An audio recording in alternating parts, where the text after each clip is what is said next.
Hi, everyone. I'm Tanya Rivero. The House Judiciary Committee spent Thursday debating the articles of impeachment against President Trump ahead of a full House vote next week. Democrats have charged the president with abuse of power for his administration's contacts with Ukraine and obstruction of Congress in the House's subsequent investigations. Republicans proposed amendments to the articles, including one by Congressman Jim Jordan, to remove the charge of abuse of power. That was struck down in a party line vote. Mr. Trump has dismissed the articles at a rally on Tuesday. He called them, quote, weak and impeachment light. At a press conference on Thursday, our CBS News chief congressional correspondent Nancy Cordes asked House Speaker Nancy Pelosi about the president's attacks. The president is calling this impeachment light because there are only 2 articles of impeachment. He says there's no crimes in here. The president is wrong. What can I say? We have put forth our articles of impeachment. I'm very proud of all the committees. 6 committees have been working on this for a very long time. This is nothing swift about it, but it is urgent. And let's bring in our panel now. Sheryl Gay Stolberg, Francesca Chambers, and Keir Dougall. Sheryl is a congressional correspondent for the New York Times. Francesca is a White House correspondent for McClatchy. And Keir is a CBSN legal contributor and former assistant U.S. attorney in the Eastern District of New York. Welcome to all of you. Sheryl, let me jump in with you. When can we expect a full vote in the House? Will that happen sooner rather than later? Well, we're looking at a full vote in the House sometime next week. If I were betting, I would say it might happen on Wednesday. There are 2 other big things that the House has to do. It's got to adopt its appropriations bills, and a spending deal is in the offing.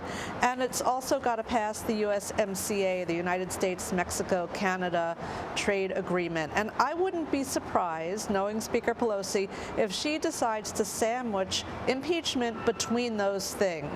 I know that the Democrats do not want to go out of town on the note of having just impeached the president. They want some sort of positive note, as Steny Hoyer, the Democratic leader, told me the other day. So I wouldn't be surprised if impeachment comes before passing the trade bill, which, by the way, is one of President Trump's top priorities. So we will see the House impeach him and then hand him victory. Right. Chewing gum and walking at the same time, right, Keir? All right. So our Nancy Cordes also asked Speaker Pelosi why she did not, in the end, include bribery as one of the articles of impeachment, as she had signaled earlier that she might. Let's listen to the exchange. You yourself accused him of bribery. Why did you decide not to make bribery one of the articles of impeachment? I myself am not a lawyer. Sometimes I act like one.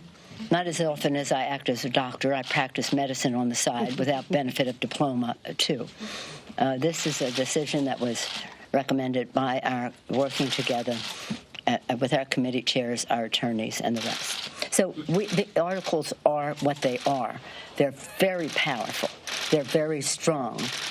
And they are a continuation of a pattern of misbehavior on the part of the president. So, Keir, as our legal scholar and you've listened to all of the hearings and you've seen all the evidence laid out, do you believe there was sufficient evidence to support a bribery charge? Sure. I do believe that there is a constitutional bribery charge. We just heard Speaker Pelosi say that she's not a lawyer, but she's got good lawyer instincts, at least with respect to these articles. The purpose of a charging instrument is there are a couple things you're trying to do when you're prosecuting an allegation. One is you want to have it broad enough so that you can get all your evidence in, but you don't want to have it overly complicated.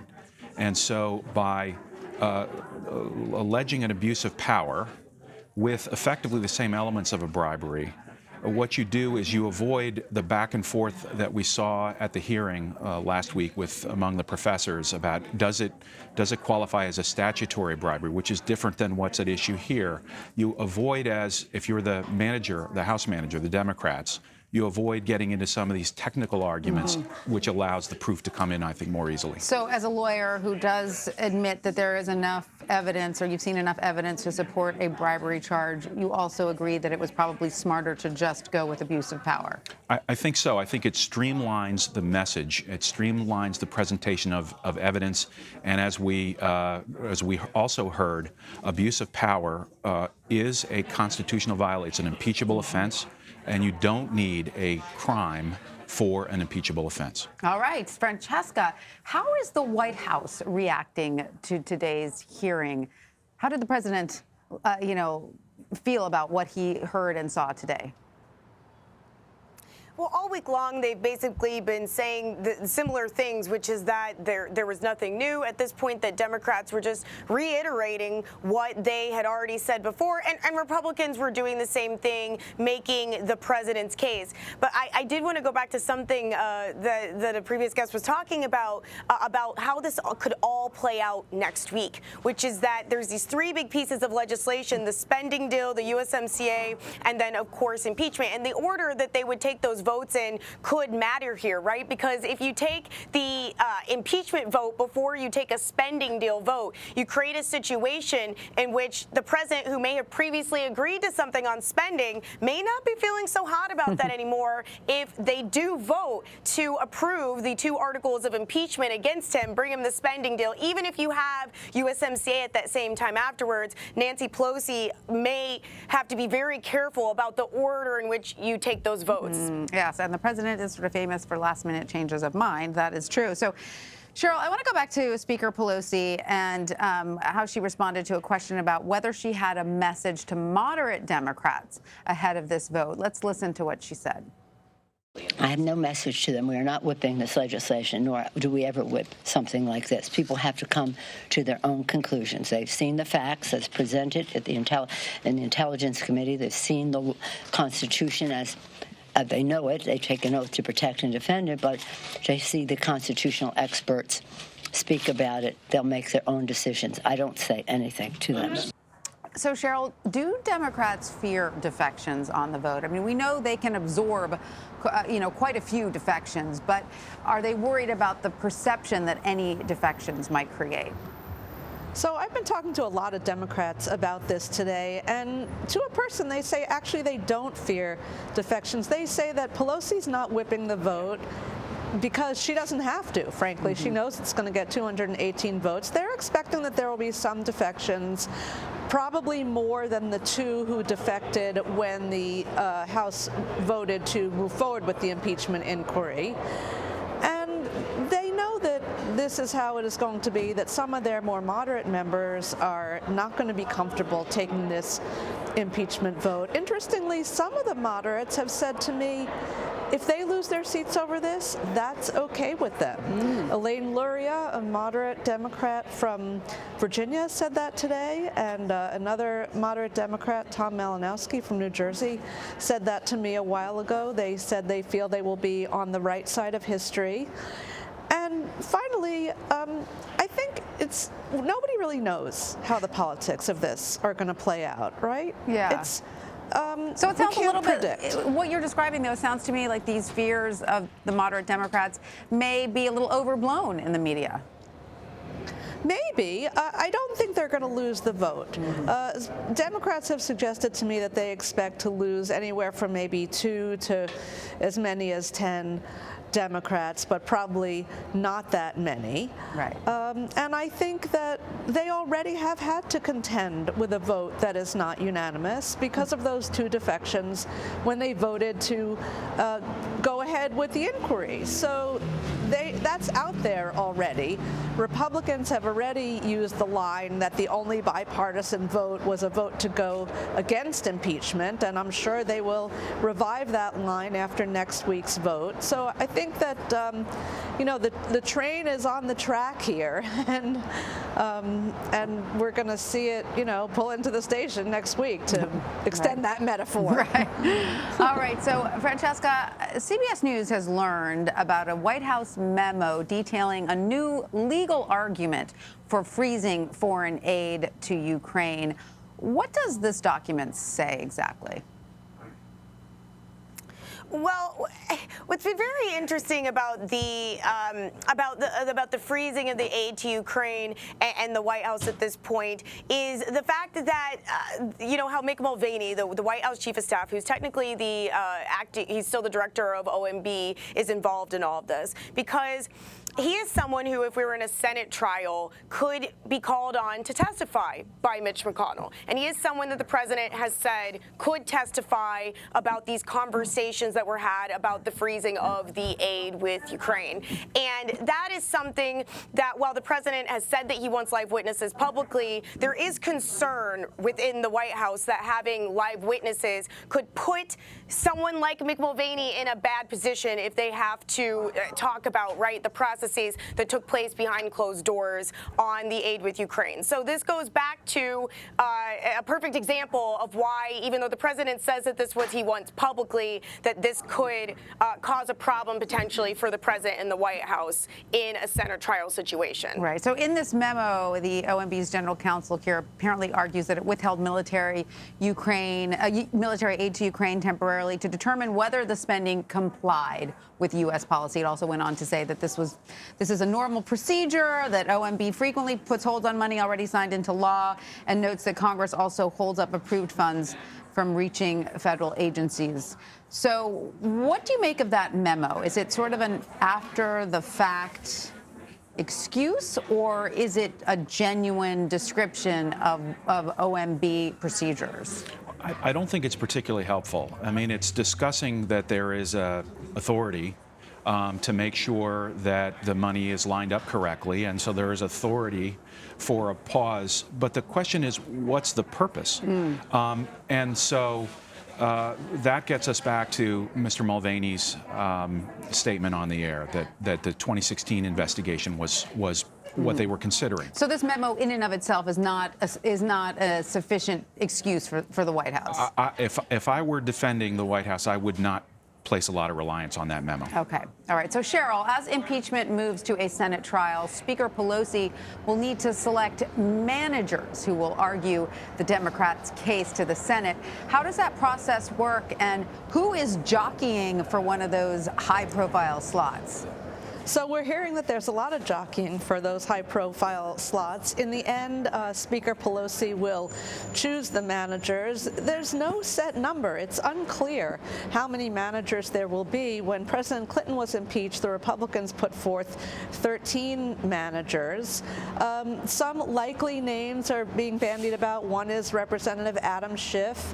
He, of course, is the chairman of the House Intelligence Committee, former federal prosecutor. He led the fact-finding phase of the inquiry, and by all accounts from all of his Democratic colleagues say they thought he did a terrific job. He has simply said it will be up to Pelosi to decide. And then there are some other names being bandied about. I would say that Congressman Jamie Raskin, who was a constitutional law professor, probably wants a slot. There's also talk about the impeachment managers will need to reflect the diversity of the Democratic caucus. So I wouldn't be surprised if Speaker Pelosi reaches into some of the newcomers, or perhaps someone like Lucy McBath, African-American congresswoman from Georgia who's on the Judiciary Committee, or others. She'll want a diverse collection of impeachment managers, and I'm hearing that a lot of people are kind of sending notes or letting it be known that, hey, I'd be interested in that. Well, these can be star-making turns, correct? Yes. Yes, they can. Lindsey Graham, the senator from South Carolina, is still remembered for his role in the impeachment inquiry and the trial of President Clinton. And we've already seen that Adam Schiff has become kind of a star to the liberal left. For his role, I was out in California writing a profile of him not too long ago. That's where he's from, and his district is LA. And I got to tell you, he was in a room of Hollywood celebrities, and he was the star. Yeah, I believe it. All eyes are watching these developments in Washington. That's right. So, Francesca, there has been some disagreement between the White House and Senate Republicans on how an impeachment trial will work once it moves to the Senate. We've been discussing this over the past few days, that the president wants more of a show. He really wants a chance to defend himself and call witnesses, whereas many of the Senate, Republicans are just eager to get this done and get it over with. In what specific ways do their proposed strategies differ? And do you think they'll figure out a way to meet in the middle, or is one side going to completely win out over the other? Well, that's the big question right now, right, is what ends up being in the Senate's rules and procedures. And that's something that Mitch McConnell is just simply yet to say. We don't know if he's going to come to some sort of a bipartisan agreement with Senator Chuck Schumer, or if what he'll do is he'll just rely on Republicans to push through the rules and procedures. And those could be two radically different scenarios. If it's a bipartisan agreement, right, then you could see something that's a lot less of maybe what the president wants to see. Whereas with Republicans who have been fairly unified throughout this process, then you could see something more that reflects what the president wants to see. And we know that Pat Cipollone, the president's lawyer, and also Eric Ulan, the legislative affairs director, were up on Capitol Hill today meeting with Mitch McConnell to discuss this very thing. And so, Keir, is the Senate putting the president at a disadvantage in any way if it doesn't call witnesses? Or vice versa, right? If it does. Right. So this really highlights the difference between impeachment as a political process versus a criminal trial, which is a legal process. So in a criminal trial, you would want to have the right to confront the witnesses and the evidence. As a defense lawyer, you would want to have the right to call relevant witnesses for the defense. But you'd have a judge who would be, sort of supervising all of that and keeping everything on the rails. Right. In an impeachment, it's a political process and it's a political decision, and so I think the calculations are going to be a lot harder to make. We'll have the Chief Justice there. I would expect he's going to want to sit back and try to avoid the partisan fray where possible. Even his rulings are subject to a 51-vote rule by the senators, who can overrule the Chief Justice on any ruling in a Senate trial. So you don't really have the same, person calling balls and strikes that you would in a criminal trial. And the calculation is going to be a little different. No one's going to be calling out objection. No, I think they may. You may see moments like that, but then that may open up a process where the Chief Justice rules or decides not to and passes it off to a long vote in the Senate. Mm-hmm. So it's going to be different than what you would see in a criminal case. Right. So you think in this, taking all of that into consideration, then what you just described, would witnesses be advantageous or disadvantageous to the president? I think it depends on whether it turns into a circus or not. Mm-hmm. And I think we've heard members, or at least I've heard reports that both the Democrats and Republicans are concerned about that. Mm-hmm. In other impeachments, it's been presented simply on a record without direct live witnesses, lawyers arguing on the paper record. The Senate can really choose to receive the evidence the way it wants to. And it's more of a political calculation than a legal calculation. Right. In a legal trial, I would say definitely yes. It would disadvantage, and frankly, it would be unconstitutional, likely, if the president didn't have an opportunity to present witnesses in a criminal trial. In a political trial, all bets are off. It's just a different animal. It's a different animal. All right, so Sheryl, you spoke to Democratic Congresswoman Zoe Lofgren, who was involved in all 3 modern impeachments. You wrote that she has, quote, presented herself as the party's institutional memory on impeachment, and said she believes, quote, the articles were a triumph of facts over emotion. What insights did she give you into this process? Well, she was really interesting. She talked about how she has referred often to the 1974 report that laid the groundwork for Nixon's impeachment had he been impeached. We know that he resigned rather than face impeachment. And she talked about her thinking on what it means to commit a high crime or misdemeanor. And she said that a high crime or misdemeanor, in her view, is something that really undermines the Constitution or interferes with the functioning of government. And so that can be either a crime or not a crime. In other words, you can commit no crime and have committed a high crime or misdemeanor, an offense against the Constitution. And it's also possible that you could commit a crime, yet not have that be an impeachable offense. And she brought this home with the Clinton impeachment. She argued very strongly against the Clinton impeachment, not because she didn't think President Clinton did something wrong. He was accused of lying under oath about his affair with Monica Lewinsky. She just felt that that did not rise to the level of an impeachable offense. Not that it wasn't wrong. A president should never lie under oath. No one should lie under oath. But she didn't think that it interfered with the Constitution and the government. Very interesting perspective. Yeah, yeah. All right, well, Sheryl Gay Stolberg, Francesca Chambers, and Keir Dougall, thanks to all of you. We really appreciate it. Thank you.